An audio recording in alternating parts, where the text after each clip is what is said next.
නැත්නම් එහෙම නම් ඉතින් ගමතර ටිකක් එද්දී අපි පොඩි එකන ඉන්න හින්දා අපේ ඇඳුම් ටික කුයිලා මෙයාගේ ඇඳුම් ටික අරගෙන අපි ගෙදරින් ගියා. ගිහිල්ලා හවසෙත් තමයි මේ ගංගොතර පටන් ගත්තේ. අපි ඉතින් හිතුවේ නෑ මෙච්චර දුරට එයි කියලා. බලනකොට අපේ ගේ ඇතුළේ ඔක්කොම සම්පූර්ණම වෙලා අපි මැෂින් 6ක් තිබුණා අපි සබ් කරගෙන තමයි කරන්නේ. මගේ අක්කර ජොබ් එකක් කරන්න බැරි නිසා ඉතින් මැෂින් 6ම සවුත් වෙලා අයින් පහකටම ටේබල් ගහන්න සිද්ධ වෙනවා කියලා තමයි කියන්නේ. අපිට අඩුම තරමේ උයන් ගන්න වළඳක්වත් නැහැ. ළමයාගේ බඩ පවා ඔක්කොම මුලින් වතුරට ගිහිල්ලා ගේ ඇතුලේ තියෙන ඉලෙක්ට්‍රික් බඩ පවා සේරම කැඩලා තියෙන්නේ. ඇත්තම කියනවා නම් අපිට උයන් කණ්ඩවත් ළමයාට නිදා ගන්නවත් තැනක් අපිට නැහැ.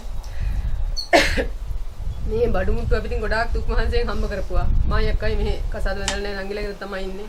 නංගිගේ මහත්තයාත් ජොබ් එක කරන්නේ මේ ෆාම් පොරණ වැඩ කරන්නේ. එයාට දවසට 1500යි පඩිය හම්බ වෙන්නේ. ඉතින් ඒගොල්ලෝ බොහොම අමාරුවෙන් දුක් මහන්සියෙන් හම්බ කරගත් බඩ තමයි මේ සේරම තිබුණේ. අපි ඉතින් හීන කිව්වත් හිතුවේ නෑ අපිට මේ වගේ සිද්ධ වෙයි කියලා.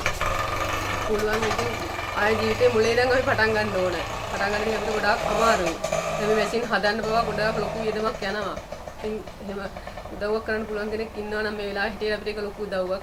චූටි හරි සහනයක් ලැබෙයි කියලා අපි බලාපොරොත්තු වෙනවා. කියන්න ගොඩක් දේවල් තිබුණත් කියන්න තරම් වචන කියන්න තරම්වත් අපිට ශක්තියක් නැහැ.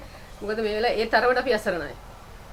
අඩුම තරමේ ළමයාගේ සෙල්ලම් බඩු පවා රෙදි පවා හැමදේම වතුරට ගහගෙන ගියා. අවුරුදු 2කමාරයි පොඩි එක්කෙනාගේ වයස. ඉතින් නංගිවත් බබාවත් අපිට මෙහෙට ගේන්න විදිහක් නැහැ.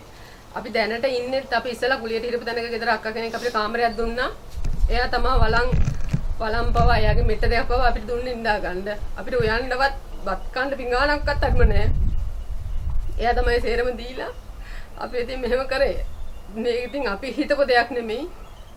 ඒත් ඉතින් අපේ අවසනාවද කාගේ අවසනාවද කියන අපි දන්නේ නැහැ.